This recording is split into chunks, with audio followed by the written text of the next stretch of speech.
muchísimas gracias por llegar hasta aquí. Hoy vamos a concluir el capítulo 5 de este libro maravilloso, Más que un carpintero. En esta sexta parte final del capítulo 5 vamos a responder a la pregunta: ¿es el cristianismo una maldición? Bastante interesante pregunta, entonces siga que sí hay puesto.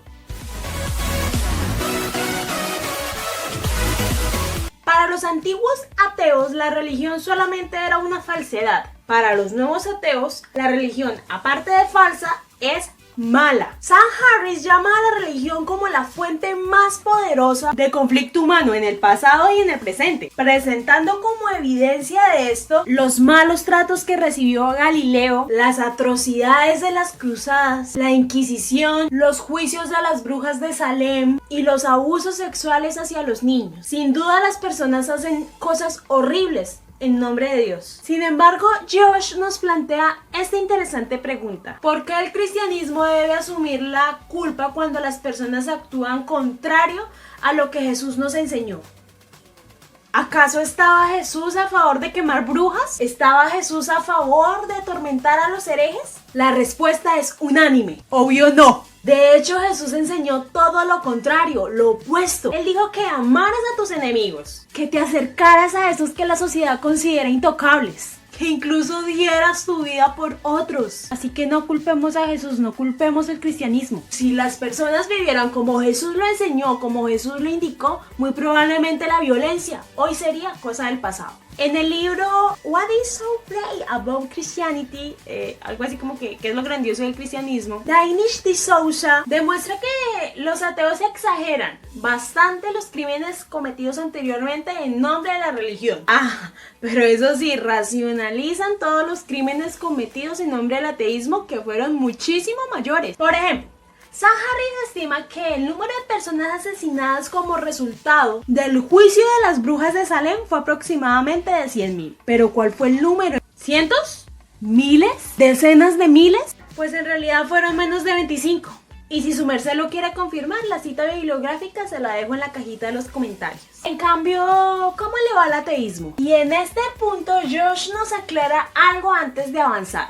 Esto no se trata de que si los ateos son buenas o malas personas. Desde luego que pueden serlo y de hecho muchos lo son. La clave aquí es definir si el ateísmo realmente, al ser adoptado como una filosofía predominante en una cultura particular, es bueno o es malo. Entonces, al concentrarnos realmente en esta cuestión, notamos evidentemente que ninguna otra cosmovisión fundamental ha causado tanto, pero tanto daño como miseria y derramamiento de sangre, tal y como lo ha hecho el ateísmo. Un ejemplo puntual: todas las personas asesinadas por regímenes ateos del siglo XX, como la China comunista, la Rusia comunista o la Alemania nazi.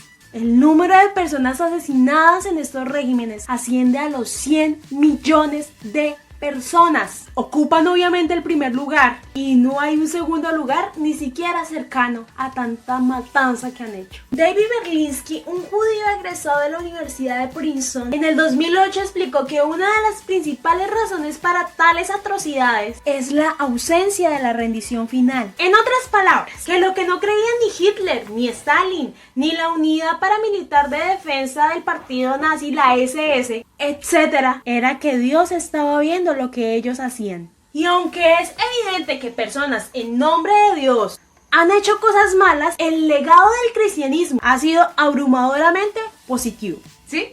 Por ejemplo, los cristianos construyeron los primeros hospitales. Los cristianos fueron los que iniciaron la Cruz Roja. Los cristianos dirigieron movimientos para ponerle fin a la esclavitud. Los cristianos inventaron la universidad. Los cristianos fueron los primeros en la ciencia moderna. En fin, cuando seguimos las huellas de los movimientos que han marcado una liberación profunda para la humanidad, encontramos al Evangelio en el corazón de casi todos estos movimientos. La conclusión de este capítulo 5 es que realmente la única cosa nueva del nuevo ateísmo es la actitud. Sí, la actitud de los nuevos ateos. Porque a pesar de la ferviente retórica, no existe ningún descubrimiento nuevo, ni en la ciencia, ni en la historia, ni en la filosofía, que desacredite al teísmo en general y mucho menos al cristianismo en particular. Es más, sucede exactamente lo contrario.